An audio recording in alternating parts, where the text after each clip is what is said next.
এখন অনেককে বলতে শোনা যাচ্ছে, তারা কোন নিয়তে বলছেন আমরা জানি না, যে ইসলামী ব্যাংক একদল নাকি ডাকাতি করেছে। কিসের ডাকাতি? যারা বানিয়েছিল তারা হাতে নিয়েছে।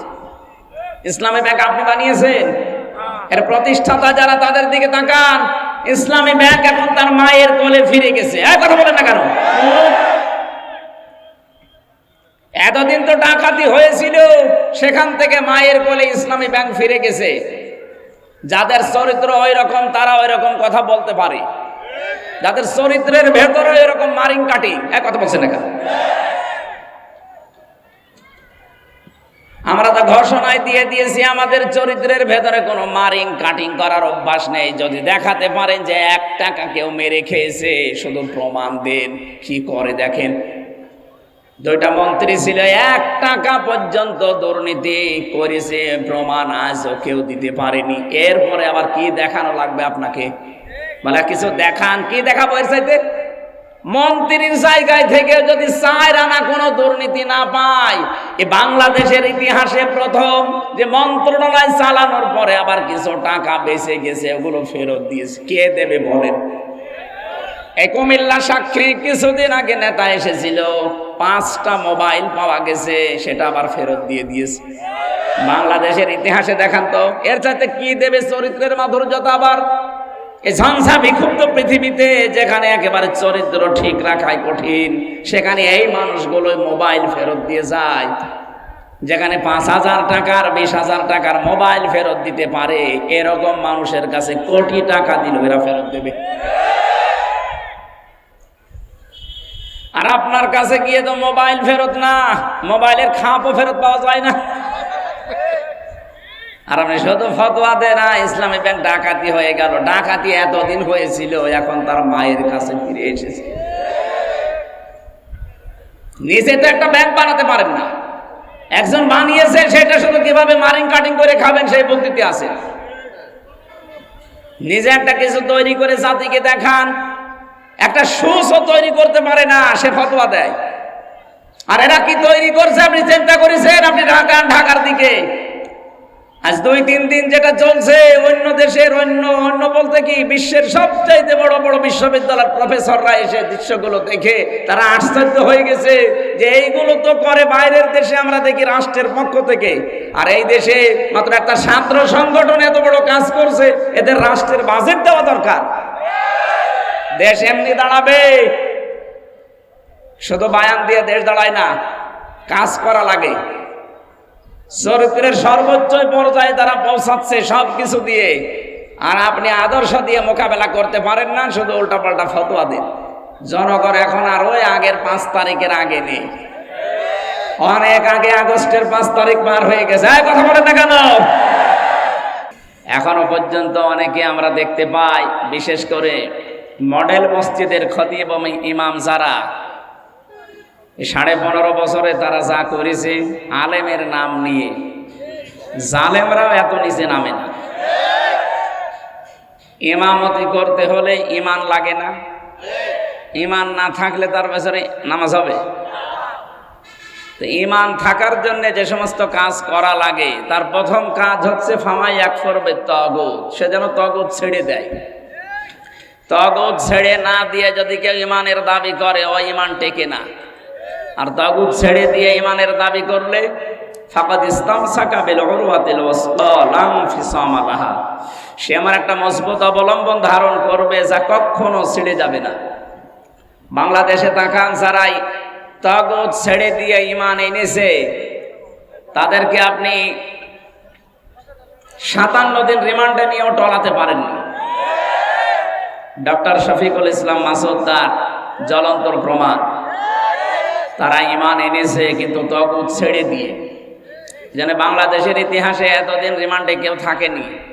জনাব দেলাওয়ার হোসেন, আমি রিমান্ডে ছিলাম, যে অফিসার ছিল আসাদুজ্জামান আসাদ, এই কোলাঙ্গার, এই শয়তান আমাকে বলছিল যে দেলাওয়ারকে আমি তার গরম করে ওর লজ্জাস্থানে ঢুকিয়েছি, ওর পুরুষত্ব নষ্ট হয়ে গেছে। পরবর্তীতে চিকিৎসার মাধ্যমে আল্লাহ আবার ফেরত দিয়েছে। বলেন তো, এই মানুষগুলো এই যে 67 দিন 65 দিন যারা রিমান্ডে কাটিয়েছে, এত জুলুম, এত নির্যাতন, ফুটবলের মতো লাথি দিয়েছে 4-5 জন মিলে একসাথে। এত কষ্ট দিয়েছিল এই ভাইদেরকে, এরপরও তারা এক চুলও টলাতে পারেনি, কারণ তারা ঈমান এনেছে তগুত ছেড়ে দিয়ে। অথচ বাংলাদেশে বহু পীর, বহু আলেম, বহু ইমামকে আমরা দেখেছি তারা তগুত ছেড়ে না দিয়ে ঈমানের দাবি করত। এজন্য বাতাস পাল্টিয়েছে, তারাও পাল্টিয়ে গেছে। আমার কথা বোঝে নাকি না বুঝে খালি মাথা নাড়াচ্ছে? হ্যাঁ, আশা করছি আপনি বুঝেছেন। সুতরাং যাদের ঈমানই নেই, মান রাআ মিনকুম মুনকারান ফালিয়ুগায়্যিরহু বিয়াদিহি ফাইল্লাম ইয়াস্তাতি' ফাবিলিসানিহি ফাইল্লাম ইয়াস্তাতি' ফাবিকলবিহি ওয়া যালিকা আযআফুল ঈমান। রাওয়াহুল বুখারী। হযরতে আবু সাঈদ খুদরী রাদিয়াল্লাহু তাআলা আনহু থেকে বর্ণিত, তিনি বলেন, কেউ যদি শরীয়ত বিরোধী, মানবতা বিরোধী কোনো কাজ দেখে, সে যেন হাতের দ্বারা এটা বন্ধ করে। হাত মানে শুধু এই হাত না, এটা ক্ষমতার হাত, আইনের হাত, প্রভাব প্রতিপত্তির হাত, টাকা পয়সার হাত। আপনি কি যে জায়গায় আছেন ওখান থেকে এই সমস্ত পর্যায়ে আপনাকে এটা বন্ধ করা লাগবে। যদি এটা না পারেন, মুখ দিয়ে প্রতিবাদ করা লাগবে। এদেশে আমরা অনেকেই মুখের প্রতিবাদের ভাষা ছিল, কিন্তু তারপরও করি নাই। এটাও যদি আপনার অনুকূলে না থাকে, আয়ত্তের বাইরে যায়, তাহলে সর্বশেষ আপনাকে মনে মনে সিদ্ধান্ত নেওয়া লাগবে, পরিকল্পনা করা লাগবে কি করে অন্যায় বন্ধ করা যায়। দুঃখজনক হলেও সত্য, ইসলামের বিরুদ্ধে, মানবতার বিরুদ্ধে প্রকাশ্য অবস্থান নিয়েছিল জালেমরা। 3 নাম্বার যেটা পরিকল্পনা করে এটা বন্ধ করা যায়, এইটাও অনেক আলেম, অনেক ইমাম, অনেক পীর, অনেক মুসলমান করে নাই। অথচ আদাফুল ঈমান, আদাফ ইসমে তাফজিল, এর চাইতে নিচে আর ঈমান নেই। একেবারে দুর্বল পয়েন্ট এটা। এইটাও যাদের না থাকে, তাদের ঈমান থাকে কি করে? আরো তারা সহযোগিতা করতো কি করে এদের আরো বিপদে ফেলা যায়। শহীদ আল্লামা দেলাওয়ার হোসাইন সাইদি রহমতুল্লাহ আলাইহি এখানে আসতেন না আগে? আমি শুনেছি ওখানে উনি এখানে আসতেন। আমি যেখানে ছিলাম আজকে, এখানেই তিনি বিশ্রাম নিতেন। কোরআনের এই পাখি 50টা বছর বিশ্বের বহু দেশে কোরআনের আলো ছড়িয়েছে। অথচ তাকে যে মানুষগুলো মামলা দিয়েছিল, আপনাদের এই পাশের জেলা চাঁদপুরে বাড়ি, রেজাউল হক মাইজ ভান্ডারি, লাকসামে বাড়ি, আল্লাহর ওলির বাড়ি লাকসা, আর একজনের বাড়ি এই যে নজিবুল বশর মাইজ ভান্ডারি। এই 2 জন মিলে মামলা দিয়েছিল। কোথায় আজ তারা? কোরআনের পাখি আজকে যদি বেঁচে থাকতেন, কুমিল্লাতে শুধু একবার আসার দরকার ছিল, কুমিল্লার চেহারা পাল্টিয়েছিল। আল্লাহর এই ওলির সাথে জেলখানায় আমি দেখা হয়েছিল। আমার মাথায় হাত দিয়ে বলেছে, কখনো সত্য কথা বলতে ভয় পাবা না। 10 মিনিট আমি ছিলাম তার কাছে। 10 মিনিটে আমার মনে হয় 50টা উপদেশ আমারে দিয়েছিল। কয়েকটা আমার মনে আছে, তার ভেতরে এইটা, পরিস্থিতি যত কঠিন হোক, হেকমাতের নাম নিয়ে কখনো সত্য কথা বলতে পিছপা হবা না। এটা যেন আমি মরণ পর্যন্ত মানতে পারি, ডাইরেক্ট হোক আর ইনডাইরেক্ট হোক। বলেন আমিন। এই জন্য যারা ইমামতি করছে, আমরা দেখতে পাচ্ছি অনেকের ইমানই নেই। জাতীয় মসজিদের ইমাম পর্যন্ত যদি পালিয়ে যায়, কি ইমাম উনি যদি ফ্রেশ থাকবে তো পালাবে কেন? কারণ উনি ঈমান এনেছিল তগুতের সাথে সম্পর্ক করে, তগুত ছেড়ে দিয়ে না। বলেন তো, যে লোকটা নৌকা মার্কা নিয়ে দাঁড়াতে পারে, তার ঈমান কতটুকু থাকতে পারে? আমি ভাই কাটছাট কথা বলছি, আমি কিছু লুকাতে পারি না। যে লোকটা নৌকা মার্কা নিয়ে দাঁড়াতে পারে, তার ঈমান থাকার কথা। তার সম্পর্কই তো তগুতের সাথে। তগুতের সাথে সম্পর্ক থাকলে তার ঈমান আনা হয়নি। আল্লাহ এই জন্য প্রথমে শর্ত দিয়েছেন, ফামাই ইয়াকফুর বিত্তাগুত ওয়া ইউমিন বিল্লাহ। ঈমান যদি কেউ আনতে চায়, প্রথম নম্বরে তাকে তগুত ছেড়ে দেওয়া লাগবে। এই জন্য এই ময়দানে আমরা যারা বসে আছি, আমরা যারা ঈমান এনেছি, আমরা তগুতের সাথে সম্পর্ক তৈরি করি না, তগুত ছেড়ে দিয়ে ঈমান এনেছি। কথা বলেন ঠিক কিনা? যে আল্লাহ আমাদেরকে দল, মত, জাতি, বর্ণ, ধর্ম নির্বিশেষে আজকে অনুষ্ঠানে নিয়ে আসলে খুশি হয়ে বলেন আলহামদুলিল্লাহ। দরুদ আর সালাম পড়ছি আমাদের নবী, মানবতার মহান শিক্ষক মুহাম্মদুর রাসূলুল্লাহ সাল্লাল্লাহু আলাইহি ওয়াসাল্লাম। প্রত্যেকটা বিষয়ে তিনি শিক্ষা দিয়েছেন। বুইস্তু মুআল্লিমান, আমাকে প্রেরণ করা হয়েছে শিক্ষক হিসাবে। এমন কোন দিক আর বিভাগ নেই যেখানে তিনি শিক্ষা দেননি। আমরা যে কোরআনে কারিম থেকে তেলাওয়াত করলাম, এটা পড়তে হলে 29টা অক্ষর লাগে। কয়টা? এর প্রতিটি অক্ষরে আমার নবীর সম্মান মর্যাদা আল্লাহ আরো উপরে তুলে দিয়েছেন। তাফসীরে খাজিনের ভেতরে আছে এই তথ্যটা। আলিফ দিয়ে আমার আল্লাহ জানিয়েছেন আমার নবী আহমদ, তিনি প্রশংসিত। বা দিয়ে আল্লাহ জানিয়েছেন আমার নবী বাশির, তিনি সুসংবাদদাতা। তা দিয়ে আল্লাহ জানিয়েছেন আমার নবী মুত্তাকি, তিনি পরহেজগার। সা দিয়ে তিনি জানিয়েছেন আমার নবী মুদ্দাসির, কম্বলওয়ালা। জিম দিয়ে তিনি জানিয়েছেন আমার নবী জামিল, সুন্দর। হা দিয়ে আল্লাহ বলেন আমার নবী হামিম, তিনি অন্তরঙ্গ বন্ধু। খ দিয়ে জানিয়েছেন আমার নবী খাতামান নাবিয়্যিন, আমার নবী শেষ নবী। এভাবে পড়তে পড়তে আপনি ইয়া চলে যাবেন। ইয়া দিয়ে আল্লাহ ডাক দিয়েছেন ইয়াসিন, হে নেতা।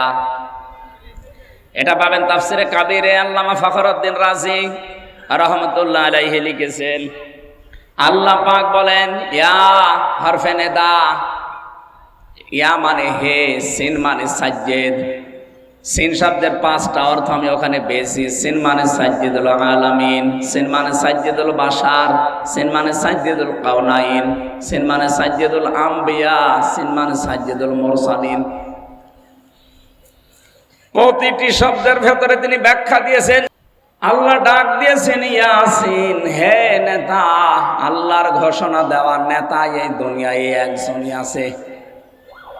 এটা যদি অনেকে দুনিয়ার বিষয় মনে করি এড়িয়ে যেতে চায় না, এটা দুনিয়ার বিষয় না। এ সম্পর্ক সব আখিরাতের সাথে। দুনিয়াতে যার নেতা ঠিক নেই ওই মানুষটা জাহান্নামে যাবে। সূরা হুদ 12 নম্বর পারা 12 নম্বর পৃষ্ঠার 1ম নম্বর লাইনের 98 নম্বর আয়াত। এটা তাফসিরে ফি জিলালিল কোরআনে আছে। ইয়াকদুমু কওমাহু ইয়াওমাল কিয়ামাতি ফাওরাদাহুমুন নার ওয়া বিসাল বিরদুল মাওরুদ। বলেন আল্লাহু আকবার।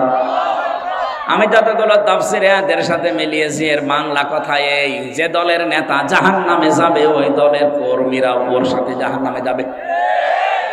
যদিও আয়াতে রুকুটা আল্লাহ ফেরাউন সম্পর্কে দিয়েছেন, ফেরাউন জাহান্নামে যাবে, ওর অনুসারী যারা ওর পেছনে ছিল সবাইকে আল্লাহ জাহান্নামে পাঠাবে। কিয়ামত পর্যন্ত সেই নেতা জাহান্নামে যাবে, ওর নেতৃত্বে যারা চলবে তারাও জাহান্নামী। এবার আপনি নিজেকে প্রশ্ন করে বলেন তো, এটা দুনিয়ার বিষয় হয় কি করে? ইয়াউমা নাদউ কুল্লা উনাসিন বিইমামিহিম, সূরা বানী ইসরাঈলের 71 নম্বর আয়াত 1ম অংশে আছে। আল্লাহ বলেন কিয়ামতে মানুষকে আমি ডাক দেব তার নেতার সাথে। কেন দুনিয়ার বিষয় মনে করে নিজের কপালে আগুন লাগাচ্ছেন? এটা আখিরাতের বিষয়। এইটা আজ আমাদের দেশে ঠিক নেই, এই জন্য তো চাঁদাবাজি এখনো বন্ধ হচ্ছে না। কি চাঁদাবাজি বন্ধ হয়ে গেছে? আপনি এমন নেতার পেছনে ঘোরেন যে নেতাও চাঁদাবাজ, কর্মীও চাঁদাবাজ। আমি এমন নেতার পেছনে ঘুরি যে নেতা ঘোষণায় দিয়েছে ইসলাম যদি দেশে আসে সর্বপ্রথম বন্ধ করা হবে চাঁদাবাজি। আপনি কিসের নেতা মানেন? আপনার নেতার দিকে তাকালে শয়তানের কথা মনে হয়, আমার নেতার দিকে তাকালে আমার আল্লাহর কথা মনে হয়। কি বেশি বলে ফেললাম? না না, বেশি হয়। এটা দুনিয়ার বিষয় মনে করে এড়িয়ে যাওয়ার কোনো সুযোগ নেই। কিয়ামতে বিচার ব্যবস্থা আল্লাহ বানিয়েই ডাকবে আপনার নেতার সাথে। আগে নেতা, এরপরে কর্মী। আপনার বিবেকে কি বলে? যেদিন আপনার নেতার সামনে থাকবে তার যে চেহারা সুরাত, তার যে চরিত্র আপনি না জানলেও আল্লাহ জানে না। কথা বলেন না কেন? ওরে দেখেই তো আল্লাহর রাগ হয়ে যাবে। আপনার পর্যন্ত আর যাওয়া লাগবে না। তো সামনে যেটা আছে এটাই তো 2 নাম্বার, তুমি মনে হয় 3 নাম্বার। আপনার পর্যন্ত আর বিচারও করা লাগবে না, নেতাকে দেখে সাথে সাথে দিয়ে দেবে। এই জন্য কোরআনে কারিমে আমি যে আয়াত পড়েছি এর পরের আয়াতে আপনি দেখবেন সূরা নিসা 60 নাম্বার আয়াত, 59 নাম্বার আয়াত, রব্বুল আলামিন বলেন ইয়া আইয়ুহাল্লাযীনা আমানু আতিউল্লাহা ওয়া আতিউর রাসূলা ওয়া উলিল আমরি মিনকুম। ওহে যারা ঈমানের দাবি করো, আমি আল্লাহর আনুগত্য করো, আমার রাসূলের ইতাআত করো, আর উলিল আমর তোমাদের ভেতরে যারা নেতা নেতৃত্ব দেয় তাদেরকে তোমরা মেনে চলো। কুমিল্লাবাসী কান খাড়া করে শোনেন, এই যে আতিউ, এটা ফেল, এটা ভার্ব, এটা ক্রিয়া। এই শব্দটা আল্লাহ নিজের নামে আর রাসূলের নামে দিয়েছেন, কিন্তু উলিল আমরের আগে তিনি দেননি। মুফাসসিরিন ইকরাম বোঝাতে চেয়েছেন আল্লাহ আর রাসূলকে মানা লাগবে, কোনো প্রশ্ন করা যাবে? আরো জোরে বলেন। আপনার বুঝে আসুক বা না আসুক মানা লাগবে, এইটাই ফাইনাল। কিন্তু উলিল আমর যারা আল্লাহ রাসূলের পরে দুনিয়ায় নেতৃত্ব দেবে, এদেরকে মানতে হলে মাস্ট বি দেখা লাগবে লোকটা আল্লাহ রাসূলকে মেনে চলে কিনা। আল্লাহ রাসূলকে যদি মেনে চলেও আমার আত্মীয়, না হলেও ওইটাই আমার নেতা। আল্লাহ রাসূলকে মানি না, ও আমার বাবা হলেও ওরে আমি মানি না। এটা যত বদ্ধমূল করতে পারবেন দুনিয়ার জীবনে তত শান্তি পাবেন। এইটা বাস্তবতায় আমরা নিতে চাই না, অনেকে ভয় পায় আর বলে যে না হুজুর এটা রাজনীতি, এটা বলার দরকার নেই। এটা না বলতে বলতে তো আজ আমাদের অবস্থা এই পর্যায়ে পৌঁছিয়েছে। আমাদের বউগুলো এখন রাজমিস্ত্রি, আর আমরা যোগাইলে কথা বলছে না।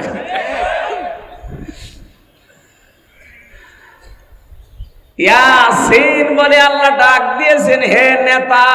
সিন শব্দের অর্থ বললাম 5টা। প্রথম নম্বর অর্থ হচ্ছে সাজ্জিদুল আলামিন, আলম না।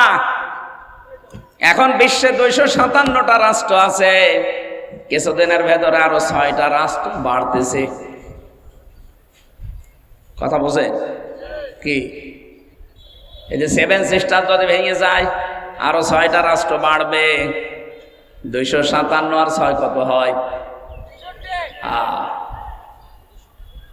কয়েকদিন পরে পৃথিবীর মানচিত্রে আপনারা দেখতে পাবেন 263টা রাষ্ট্র হয়ে গেছে। কারণ যেভাবে আপনারা পেছনে লেগেছেন আপনারা ভাঙতে বাধ্য। এতদিন মুসলমানকে গরু খাওয়ার অপরাধে জবাই করেছেন, আমরা কিছুই বলি নাই, কিন্তু এখন আপনারা আল্লাহর ঘর ভাঙা আরম্ভ করেছেন। আপনার পূর্বপুরুষের দিকে তাকান, আব্রাহা আল্লাহর ঘর ভাঙতে এসে কাসফিম মাকুল হয়ে গেছে।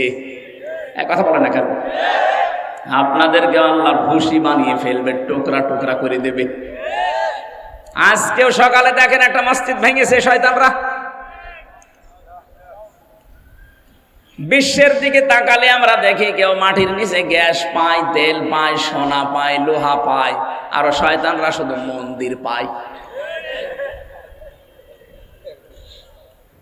আমরা যদি এখন বলি ঢাকার স্বামীবাগের ইসকন মন্দির 500 বছর আগে এখানে মসজিদ ছিল, আমরা ভেঙে দেব, কি করবেন আপনি? বাবরি মসজিদ ধোয়া তুলে আপনি ভেঙে দিলেন।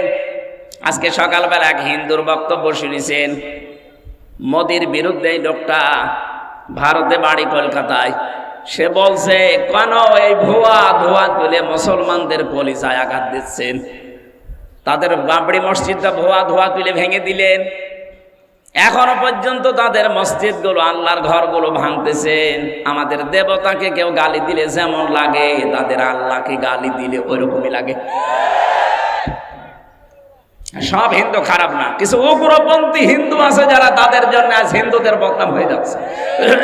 এজন্য ভারতে যারা শুধু উগ্রপন্থী হিন্দু বাদ দিয়ে যত ধর্মের লোক আছেন, যত জাতির লোক আছেন, তাদের এই মুহূর্তে অন্তত সতর্ক হওয়া দরকার। এই উগ্র হিন্দু জঙ্গি এদেরকে থামান, নাই তো এদের জন্য আপনি কিন্তু বিশ্বের বুক থেকে বিচ্ছিন্ন হয়ে পড়বেন। একটা প্রতিবেশীর সাথে আপনার মিল নেই। আফগানিস্তানের সাথে মিল নেই, পাকিস্তানের সাথে মিল নেই, নেপালের সাথে মিল নেই, মালদ্বীপের সাথে মিল নেই, ভুটানের সাথে মিল নেই, চীনের সাথে মিল নেই, মায়ানমারের সাথে মিল নেই। আমাদের সাথে মিল ছিল কন্যা যতদিন ছিল, কন্যা নেই, মিল নেই। কি আরম্ভ করেছেন আপনারা? আল্লাহর ঘরগুলো এভাবে ভেঙে দিচ্ছেন। আবার বলে যে আমরা চট্টগ্রাম নিয়ে নেব। আরে দাদা, আপনি কি যৌতুক নেবেন নাকি? আর মেয়ে তো পালিয়ে গেছে, যৌতুক কিসের? পালানো মেয়ের কোনো যৌতুক আছে না? ও মেয়ের বিয়েই তো আমরা মানি না। কারণ মেয়ে যার সাথে এতদিন আমরা বলতাম যে স্বামী স্ত্রীর সম্পর্ক, এটা তো একটা ভুয়া জিনিস। এটা ভুয়া না?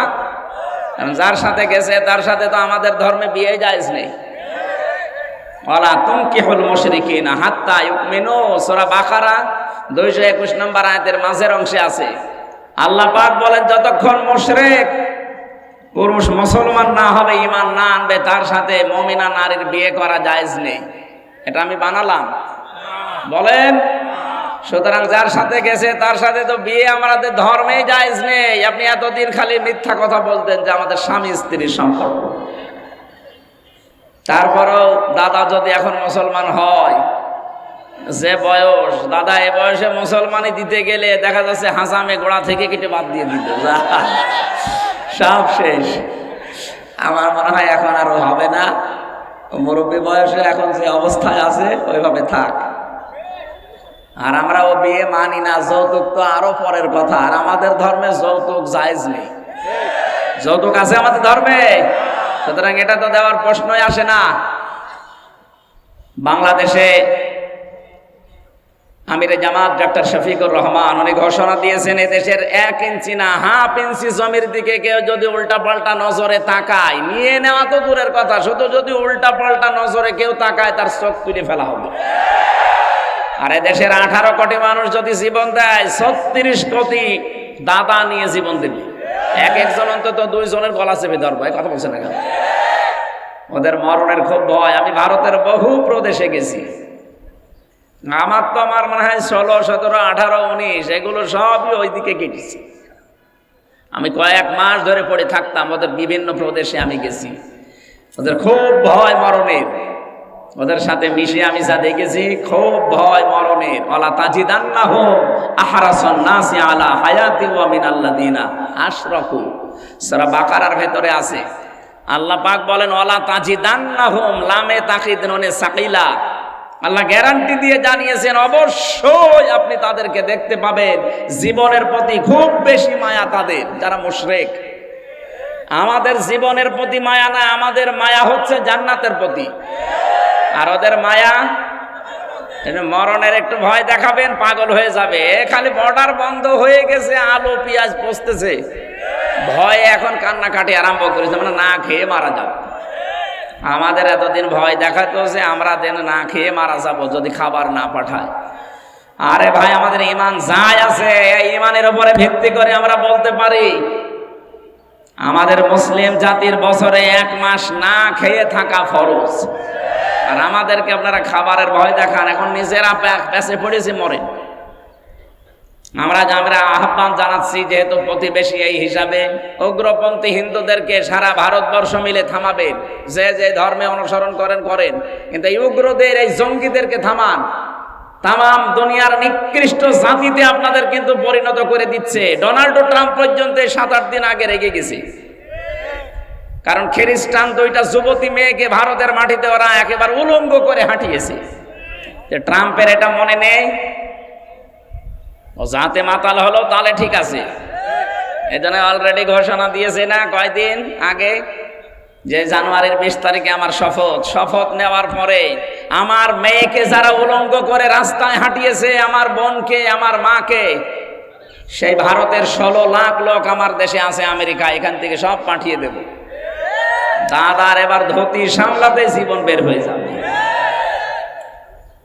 এই তো আজ 4 দিন না 5 দিন আগে পঞ্চগড় এবং মাগুরা, এই 2 জেলা থেকে 2টা মহিলা গিয়েছিল ভারতে চিকিৎসা নেওয়ার জন্য।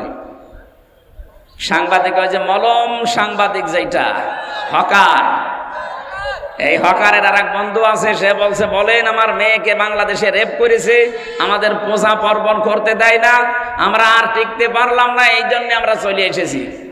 ও মেয়েটা পুরা উল্টিয়ে গেছে, এই কি বলিস, আমরা এসেছি আমার মেয়ের হাতের চিকিৎসা করাতে, আর কিসের পূজা পার্বণ করা?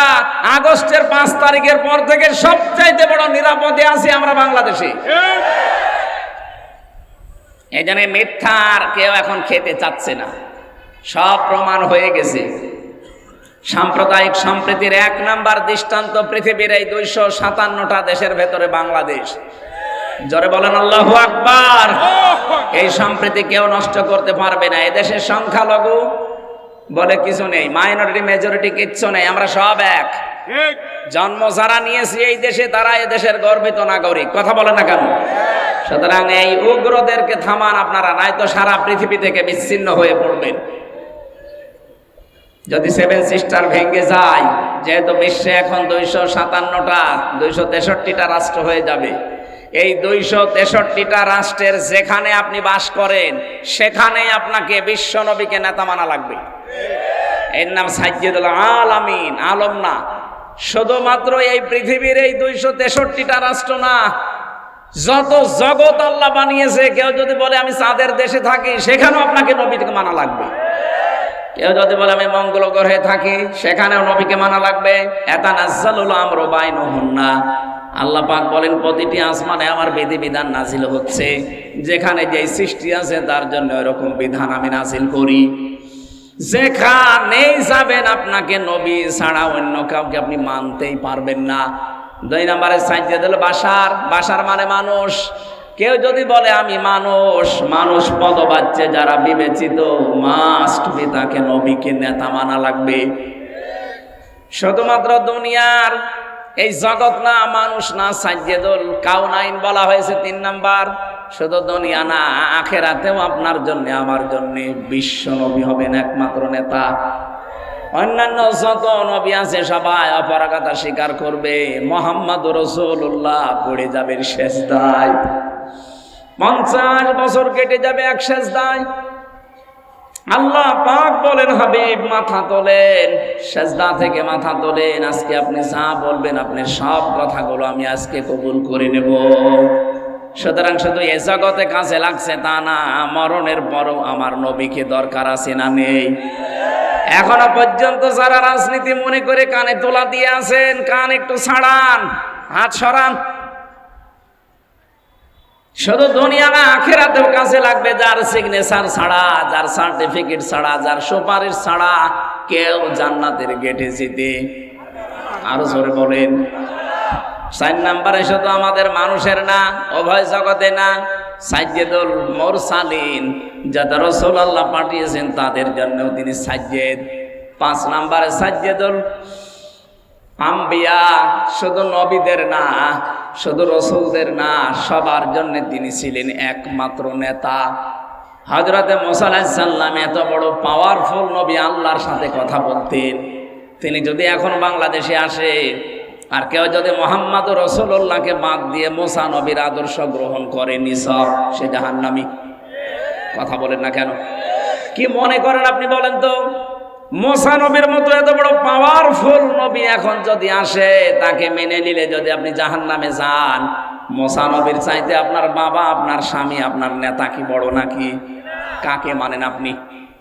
এই মুহূর্ত থেকে এই যে উলিল আমরি মিনকুম যে ব্যাখ্যা বললাম, আতিউ শব্দটা আল্লাহ এই জন্য দেননি কারণ আল্লাহ রাসূলকে মানতে গেলে প্রশ্ন নেই, প্রশ্ন করলে আপনার ঈমান থাকবে না। কিন্তু উলিল আমর যারা দুনিয়াতে যারা নেতৃত্ব দেবে আল্লাহ রাসূলের পরে, সে যেই হোক, আগে দেখতে হবে লোকটা আল্লাহ রাসূলকে মানে কিনা। বুঝেছেন কিনা বলেন এ পর্যন্ত? বুঝেছেন? আপনারা বুঝলে শুধু হচ্ছে না, আমার এগুলো তো বুঝবে। যতদূর পর্যন্ত এই আওয়াজ যাচ্ছে, রেকর্ড হচ্ছে, তামাম দুনিয়া ছড়িয়ে যাচ্ছে, সবাইকে উদ্দেশ্য করে বলছি আপনার বিবেকটা কাজে লাগাবেন। আল্লাহ আমাদেরকে বিশ্ব নবী মুহাম্মাদুর রাসূলুল্লাহ একমাত্র আদর্শ মেনে চলার তৌফিক দাও, বলেন আমিন। ইয়াউমাইযিল লা তানফাউশ শাফাআতু ইল্লা মান আযিনা লাহুর রাহমানু ওয়া রাদিয়া লাহু কওলা। সূরা তাহা 16 নম্বর পারা 18 নম্বর পৃষ্ঠা 10 নম্বর লাইনের 109 নম্বর আয়াতে আছে। আল্লাহ বলেন সেদিন সুপারিশ কাজে লাগবে না। যার কথা শুনতে আমি আল্লাহ রাজি না হব এবং যার প্র্যাকটিক্যাল লাইফের উপরে আমি আল্লাহ রাজি না থাকবো। কুমিল্লাবাসী, নবীজির সুপারিশ যদি আমি আপনি পেতে চাই, আমার জীবনকে আগে পাল্টাতে হবে। জীবন পাল্টানোর যতগুলো নিয়ম নীতি আছে কোরআনে আমি 500 নিয়ম পেয়েছি, তার ভেতরে আজকে একটা বলছি। আমার আলোচনার বিষয় আজকে আমানাত। কি বললাম? বলেন বলেন। মানব জীবনের একটা গুরুত্বপূর্ণ পাঠ এটা। পুরা কোরআনে এরকম 500টা পাঠ আছে, এর ভেতরে আজকে আমি একটা বলছি, আমানাত। শব্দটা শুনতে যত সহজ মনে হচ্ছে, বিষয়টা অত সহজ না। এর ভেতরে আমার মনে হয় দুনিয়া আখিরাত সব আল্লাহ লুকিয়ে রেখেছেন। আমানত এমন একটা গুরুত্বপূর্ণ বিষয়, নবী মুহাম্মদ রাসূলুল্লাহ জানিয়েছেন কিয়ামতের আগে দৃশ্যটা দুনিয়ায় এমন হবে, মাইকিং করেও একজন আমানতদার মানুষ খুঁজে পাওয়া যাবে না। আমার মনে হয় সেই সময় এখন প্রায় চলে এসেছে। আপনি তাকান, এখন মাইকিং করে একটা আমানতদার মানুষ খুঁজে পাওয়া যায় না। অথচ একটা মানব জীবনের গুরুত্বপূর্ণ পাঠ, নবীজিকে মানুষ আমানতদার এই শব্দটা বলে আরবে ডাক দিত। আমানতদার বলতো না, আল আমিন, আস সাদিক, এমনি এমনি বলে নাই। সে জীবনে এত বেশি আমানতের দায়িত্ব পালন করেছেন, নিজের জামাই হযরতে আলীকে মরণের বিছানায় রেখে গেছে, তারপরও আমানতের দায়িত্ব ভুলে যাননি। যেদিন তার বাড়ির চারিদিকে 42 জন কাফের রাঙ্গা তরবারি নিয়ে দাঁড়িয়ে আছে, বিশ্ব নবী ডাক দিয়ে বললেন, আলী, চারিদিকে ওরা দাঁড়িয়ে আছে আমাকে হত্যা করার জন্যে। ওই যে ঘরের ভেতরে টোপলা দেখতে পাও, ওগুলো সবই ওদের, যারা আমাকে হত্যা করার জন্য এসেছে। আমি আল্লাহর আদেশ পেয়েছি, এ মুহূর্তে যদি আমি চলে যাই তাহলে আমার আল আমিন নামের কলঙ্ক হয়ে যাবে। আমানতদার আমি, ওরা নিজেরাই আমাকে ডাকে, তাহলে এই আমানতদারের কলঙ্ক হয়ে যাবে। তুমি আমার বিছানার উপরে চাদর মোড়া দিয়ে শুয়ে থাকো, সকালবেলা ওরা এসে যখন আমাকে পাবে না, পাবে তোমাকে। তুমি তখন পাওয়ার সঙ্গে সঙ্গে, যেহেতু নেতার ছেলে, তোমারে হয়তো কিছু বলবে না। তুমি সঙ্গে সঙ্গে আমানতের দায়িত্বটা পালন করার পরে 3 দিনের মাথায় মদিনায় আমার সাথে দেখা করবা। ও বাংলার মুসলমানেরা, চিন্তা করেন তো, কঠিন মুহূর্তে যেখানে জীবন মরণ নিয়ে টানাটানি, সেখানেও নবীজি আমানতের দায়িত্ব হলেন নাই। নিজের জামাইকে মরণের বিছানায় রেখে যাচ্ছেন, অথচ আপনি কি করলেন? এ বিশাল আমানতটা জনগণ আপনাকে দিতে চায়নি, তারপর আপনি নিজে নিজে আমানতদার সেজেছিলেন। কথা বলে না কেন? তিনি 3টা নির্বাচনে আমরা কেউ তাকে জোর করে দিতে চাইনি, তিনি জোর করে আমানতের দায়িত্বটা নিয়েছিলেন। কি করলেন নিয়ে? এই যে চলে গেলেন, কত ঋণ আমাদের মাথার উপরে দিয়ে গেলেন আপনি। এখন এই দেশে একটা মানুষ জন্ম নিলে কমপক্ষে 1,10,000 টাকা তার মাথার উপরে ঋণ। রিপোর্ট দেওয়া হচ্ছে এই দেশে প্রতি বছরে, এই 15.5 বছরে, প্রত্যেক বছরে 42,000 কোটি টাকা শুধু পাচার হয়েছে। এক দরবেশ সেই টাকা মেরে খেয়েছে 36,000 কোটি। এস আলম একটা কোলাঙ্গার ইসলামী ব্যাংক থেকে 80,000 কোটি টাকা মারিং কাটিং করেছে। এখন অনেককে বলতে শোনা যাচ্ছে, তারা কোন নিয়তে বলছেন আমরা জানি না, যে ইসলামী ব্যাংক একদল নাকি ডাকাতি করেছে। কিসের ডাকাতি? যারা বানিয়েছিল তারা হাতে নিয়েছে। ইসলামী ব্যাংক আপনি বানিয়েছেন, এর প্রতিষ্ঠাতা যারা, তাদের দিকে তাকান। ইসলামী ব্যাংক এখন তার মায়ের কোলে ফিরে গেছে। কথা বলেন না কেন? এতদিন তো ডাকাতি হয়েছিল, সেখান থেকে মায়ের কোলে ইসলামী ব্যাংক ফিরে গেছে। যাদের চরিত্র ওই রকম, তারা ওই রকম কথা বলতে পারে। যাদের চরিত্রের ভেতরে এরকম মারিং কাটিং, কথা বলছে না কেন? আমরা তো ঘোষণায় দিয়ে দিয়েছি আমাদের চরিত্রের ভেতরে কোনো মারিং কাটিং করার অভ্যাস নেই। যদি দেখাতে পারেন যে 1 টাকা কেউ মেরে খেয়েছে, শুধু প্রমাণ দেন। কি করে দেখেন, 2টা মন্ত্রী ছিল, 1 টাকা পর্যন্ত দুর্নীতি করেছে, প্রমাণ আজও কেউ দিতে পারেনি। এরপরে আবার কি দেখানো লাগবে আপনাকে? বলে কিছু দেখান। কি দেখাবো এর চাইতে? মন্ত্রীর জায়গায় থেকে যদি 4 আনা কোনো দুর্নীতি না পায়, এই বাংলাদেশের ইতিহাসে প্রথম যে মন্ত্রণালয় চালানোর পরে আবার কিছু টাকা বেঁচে গেছে, ওগুলো ফেরত দিয়েছে। কে দেবে বলেন? এই কুমিল্লা সাক্ষী কিছুদিন আগে নেতা এসেছিল, 5টা মোবাইল পাওয়া গেছে, সেটা আবার ফেরত দিয়ে দিয়েছে। বাংলাদেশের ইতিহাসে দেখান তো এর চাইতে কি দেবে চরিত্রের মাধুর্যতা? আবার এই ঝঞ্ঝা বিক্ষুব্ধ পৃথিবীতে যেখানে একেবারে চরিত্র ঠিক রাখাই কঠিন, সেখানে এই মানুষগুলো মোবাইল ফেরত দিয়ে যায়। যেখানে 5,000 টাকার 20,000 টাকার মোবাইল ফেরত দিতে পারে, এরকম মানুষের কাছে কোটি টাকা দিল এরা ফেরত দেবে। আর আপনার কাছে গিয়ে তো মোবাইল ফেরত না, মোবাইলের খাপও ফেরত পাওয়া যায় না। আর আপনি শুধু ফতোয়া দেন না, ইসলামী ব্যাংক ডাকাতি হয়ে গেল। ডাকাতি এতদিন হয়েছিল, এখন তার মায়ের কাছে ফিরে এসেছে। নিজে তো একটা ব্যাংক বানাতে পারেন না, একজন বানিয়েছে, সেটা শুধু কিভাবে মারিং কাটিং করে খাবেন সেই পদ্ধতি আছে। নিজে একটা কিছু তৈরি করে জাতিকে দেখান। একটা সুসও তৈরি করতে পারে না, সে ফতোয়া দেয়। আর এরা কি তৈরি করছে আপনি চিন্তা করেছেন? আপনি ঢাকার দিকে আজ 2-3 দিন যেটা চলছে, অন্য দেশের অন্য বলতে কি বিশ্বের সবচাইতে বড় বড় বিশ্ববিদ্যালয়ের প্রফেসররা এসে দৃশ্যগুলো দেখে তারা আশ্চর্য হয়ে গেছে যে এইগুলো তো করে বাইরের দেশে, আমরা দেখি রাষ্ট্রের পক্ষ থেকে, আর এই দেশে মাত্র একটা ছাত্র সংগঠন এত বড় কাজ করছে। এদের রাষ্ট্রের বাজেট দেওয়া দরকার। দেশ এমনি দাঁড়াবে, শুধু বায়ান দিয়ে দেশ দাঁড়ায় না, কাজ করা লাগে। চরিত্রের সর্বোচ্চ পর্যায়ে তারা পৌঁছাচ্ছে সবকিছু দিয়ে, আর আপনি আদর্শ দিয়ে মোকাবেলা করতে পারেন না, শুধু উল্টাপাল্টা ফতোয়া দেন। জনগণ এখন আর ওই আগের 5 তারিখের আগে নেই, অনেক আগে আগস্টের 5 তারিখ পার হয়ে গেছে। কথা বলেন না কেন? কুমিল্লাবাসী উনি 14টা সুটকেস নিয়ে চলে যাচ্ছে, আর নবীজি বলেন, আলী এগুলো নিয়ে গেলে আমার আলামিন নামের কলঙ্ক হয়ে যাবে। আপনি এতগুলো সুটকেস নিয়ে চলে গেলেন, আপনার মুসলমান নাম আপনার হাজি নামের কলঙ্ক হইল না? সারা দুনিয়া থেকে এই যে এখন প্রকাশ হয়ে গেছে আমার দেশের মাধ্যমে, আপনি 14টা সুটকেস নিয়ে চলে গেছেন। পাইলটকে জিজ্ঞাসা করছে, বাক্সগুলো উঠেছে? বলছে হ্যাঁ ম্যাডাম, চলো। একটা মানুষকেও কিছু জিজ্ঞাসা করলেন না, কথাও বললেন না কারোর সাথে।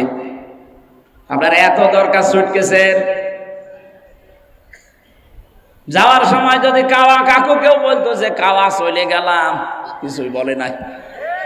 আমারও বলিলেন, আমরা বলতে পারতো না যে 3 বছর জেল খাটালাম, কিছু মনে করো না, মাফ করে দিও, চলে গেলাম? এই কথা বলে না, তাও বলবো তো দোয়া চাবে, চাইনি। ওই সময় তো বাইরে ছিলাম। আপনার সুটকেস এত দরকার যে সুটকেসের খবর নিয়েছে, এগুলো উঠেছে বিমানে, হ্যাঁ চলো এবার যান, ওগুলো নিয়ে চলে যান। আপনার নামের কলঙ্ক হয়ে গেছে, আপনি হাসি না, আপনি বাঁচি। আপনাকে মুসলমান বলতো মানুষের ঘৃণা হয় এখন। কথা বলে না কেন? নবীজির কাজ ছিল মানুষের বোঝা বহন করে দেওয়া, মানুষের বোঝা হালকা করা, আর আপনি মানুষকে বোঝা দিয়ে গেলেন। এই 2780 জন মানুষ এখন হাসপাতালে কাতরাচ্ছে, কারো হাত নেই, পা নেই, চোখ নেই, অন্ডকোষ উড়ে গেছে। এগুলো তার পরিবারের জন্য, সমাজের জন্য, দেশের জন্য বোঝা না? এই বোঝাটা তো আপনি দিয়ে গেলেন। আপনি যদি চলে যাবেন তো কয়েকদিন আগে গেলে তো এই বোঝাগুলো এ দেশ এখন আর বহন করা লাগে না। কথা বলে না কেন? কোটি কোটি টাকা ঋণ দিয়ে গেলেন আমাদের দেশে, চলে যাবেন তো আগে থেকে চলে যেতে পারলেন না? এই মহাসাগরে আমাদেরকে ভাসিয়ে রেখে গেলেন। এই জন্য আপনাকে নবীর উম্মত বলাও মনে হয় ঠিক না, কারণ নবীর কাজ ছিল মানুষের বোঝা। তাহমিলুল কাল্লা, তিনি বোঝা বহন করতেন, হালকা করে দিতেন, আর আপনি বোঝা আরো দিয়ে গেলেন। ইন্নাকা লা তাসিলুর রাহিমা, হে নবী আপনি ভয় পাবেন না। কিসের ভয় আপনার? আপনি তো মানুষের সম্পর্ক ঠিক রাখেন। আর 15.5 বছরে কার সাথে আপনার সম্পর্ক আছে বলেন? কোন আলেমের সাথে আপনার সম্পর্ক নেই। যেগুলো আলেম নামে সম্পর্ক ছিল সবগুলো জালেম। এই ফরিদউদ্দিন মাসউদ একটা টাটকানির ভেজাল জালেম। ওইটা কোরআনের পাখির নামে ও ফাঁসির আদেশ চেয়েছে শাহবাগে গিয়ে।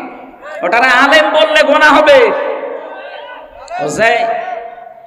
যেই দিন এরকম উল্টাপাল্টা কাজ করেছে, আর একজনকে দেখতাম বাইতুল মুকাররমের ইমাম, কওমি জননী নাম দিয়েছে জালেমাকে। ওই দিন ৭৬ জন আলেম আমার সাথে জেলখানায়, কওমি মাদ্রাসার মাওলানা মামুনুল হক সহ প্রত্যেকে বরদোয়া দিয়েছে যে করল কি এই লোকটা। হ্যাঁ, শাপলা চত্বরে হাজার হাজার মানুষকে যায় যে মহিলার ইঙ্গিতে দুনিয়া থেকে বিদায় করে দিল।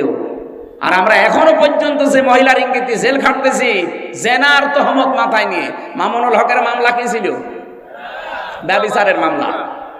জেনার মামলা দিয়েছে আমার নামে, আর আমার জাতি ভাই হয়ে ওই জালেমাকে নাম দিচ্ছে কওমি জননী। ওই দিন একেবারে সারা দিন সারা রাত ধরে শুধু জেলখানে ওর নামে বরদোয়া হয়েছে। এইগুলোকে জালেম বলবেন না আলেম বলবেন কোন কারণে আপনি? এই আলেম নামে জালেমদের সাথে আপনার সম্পর্ক, কোন আলেমের সাথে আপনার সম্পর্ক ছিল না। আরো আলেমদেরকে ধরে ধরে কাউকে গুম করেছেন, কাউকে খুন করেছেন, কাউকে আটক করে রেখেছেন বছরের পর বছর। নিজেই আমার রিমান্ডে বলতো যে অফিসারগুলো যে আপনার কোনো দোষ নেই আমরা জানি, তে আমার দোষ নেই আপনারা নিজেরাই বলছেন, এভাবে আমাকে এত কষ্ট দেন কেন? এভাবে টাঙিয়ে রাখেন আপনাকে। আমার মাথায় দড়ি বাঁধা, আমার আছে ছাগল বেঁধে রেখেছে। আপনি হাসতেছে। আমি আর যাই হয় আমার নামের আগে একটা আলেম লেখা নেই। এক কথা বলেন না কেন? কিয়ামতে আল্লাহ আলেমদেরও যখন বিচার করবেন, হাদিস চারিদিকে ঘিরে নেবেন কুদরতের কাপড় দিয়ে, যেন অপমান বেশি না হয়। আর আপনি অপমান আরো যেন বেশি হয় সেই কাজ করেছেন। কালো কাপড় দিয়ে চোখ বাঁধা, হাত পেছনে বাঁধা, সামনে বাঁধলে তো হয়, পেছনে বাঁধে যেন হাত কেটে যায়। আবার ডান্ডা বেড়ি লাগানো পায়ের সাথে। আমার এমনি শরীর চলে না, 3টা বছরে তো কোনো চিকিৎসা দেননি। এই অবস্থায় যদি হাত বাঁধা, পা বাঁধা, চোখ বাঁধা, আবার মাথায় দড়ি দেওয়া, কি শুরু করেছেন? আবার মাথার উপরে টুপি দিয়ে দিত, হেলমেট, বুকে একটা কিছু দিত যেন কেউ গুলি না মারে। এই যে ভণ্ডামিগুলো শুরু করেছিলেন আলেমদের সাথে, সম্পর্ক আপনার কার সাথে ছিল? দেশের মানুষ আন্দাজে আপনাকে নাম দিত মানুষ কন্যা। যারা সামনাসামনি এরকম প্রশংসা করতো, কই তারা আজকে? আর সবগুলো আপনার বিরুদ্ধে বলছে। এই যে পলক, কথা বলেন না কেন? ইন্টারনেট বন্ধ করে দিয়েছিল আপনার ইশারায়, পলক এখন সব বলে দিচ্ছে। তাও তো এখনো পলককে ডিম দেয়নি, ডিম দিলে সব বলে দেবে।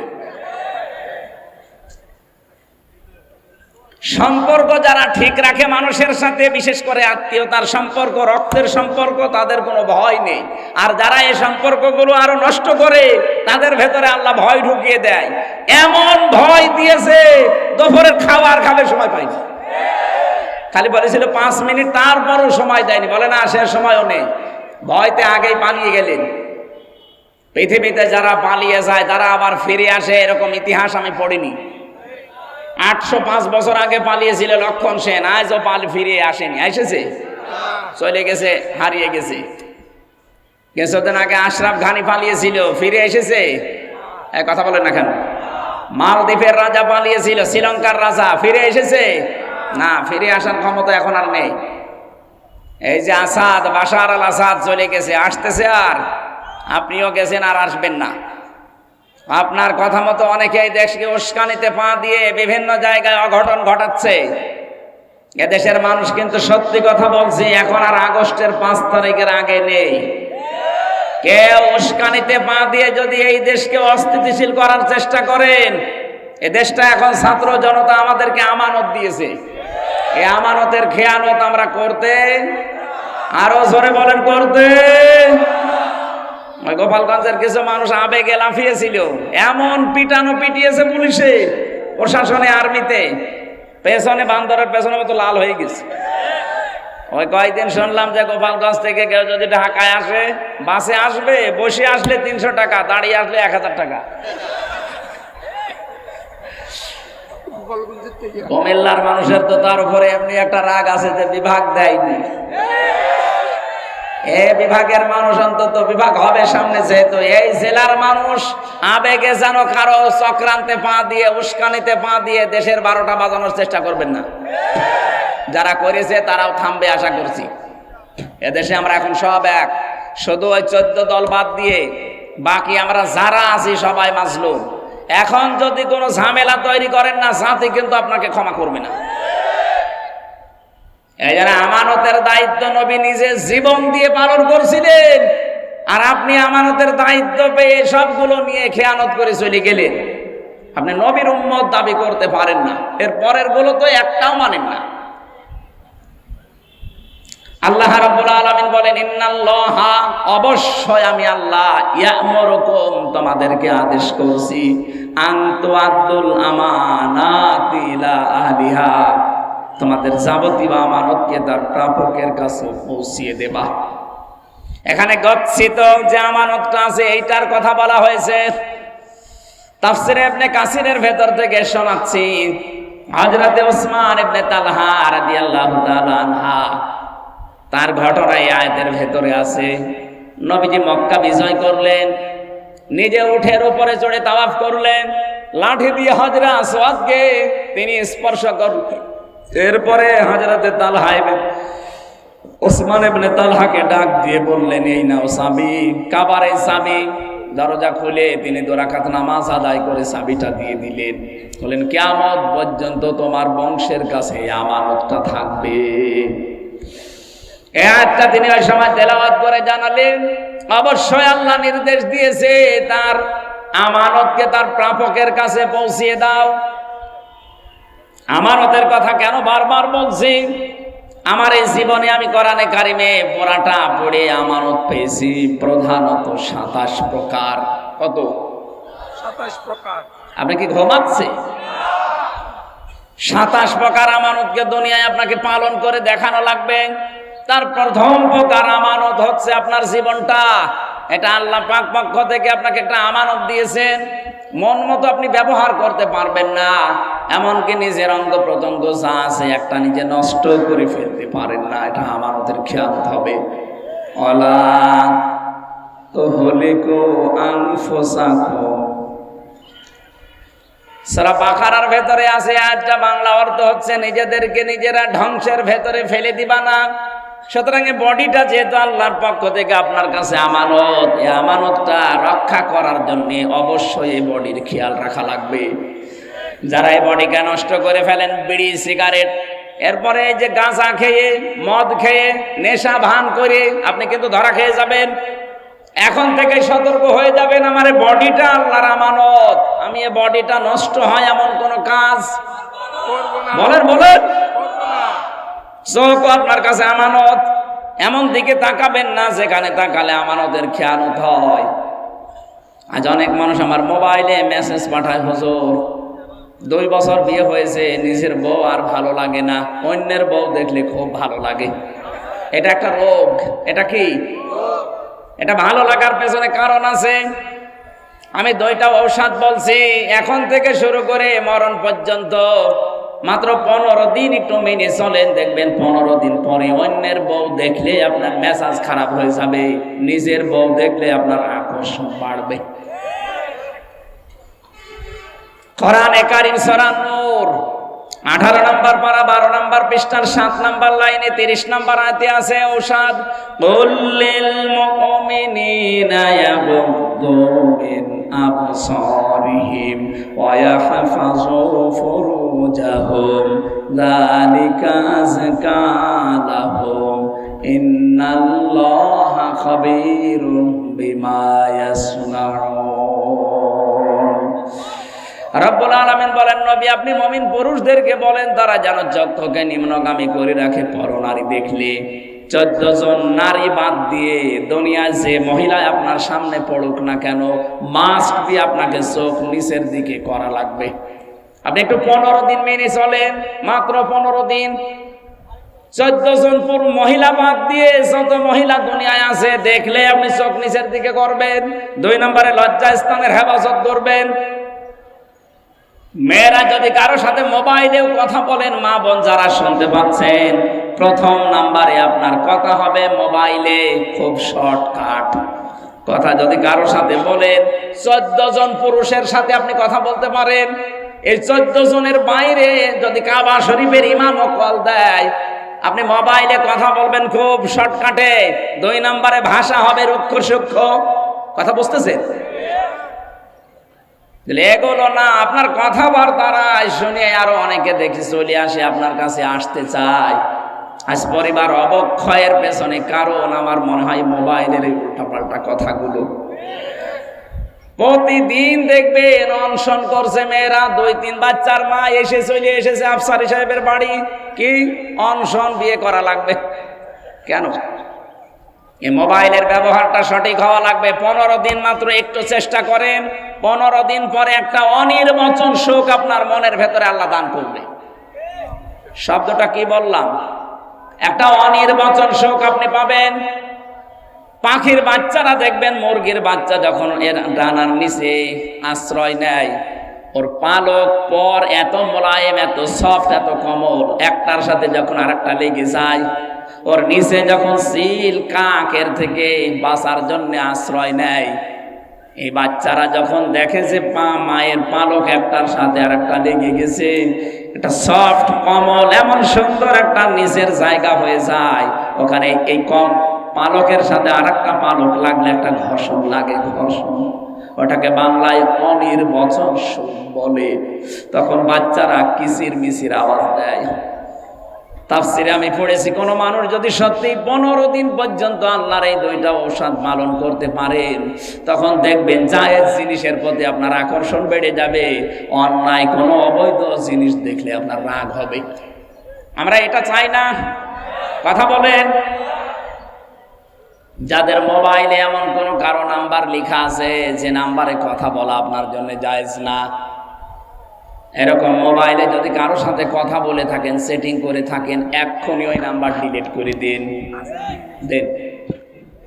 এখনই ডিলিট করে দেন। এটা একটা আমানত আপনার জন্য। এই আমানত রক্ষা করেন। 15 দিন আমি সময় দিলাম, আল্লাহর কসম আমি নিজে পরীক্ষা করে বলছি, 15 দিনের ভেতরে মাস্ট বি আপনাকে আল্লাহ একটা পরিবর্তন এনে দেবে। আমানতের ব্যাখ্যায় যতগুলো বিষয় আমি পড়েছিলাম, 27টা একটা একটা করে বলতে গেলে সময় চলে যাবে। এখন যেহেতু আমার পরে এখনো আলোচক আছে, তারা কথা বলবেন, আর আমার আবার আরেকটা অনুষ্ঠান মাগরিবের পরে আছে।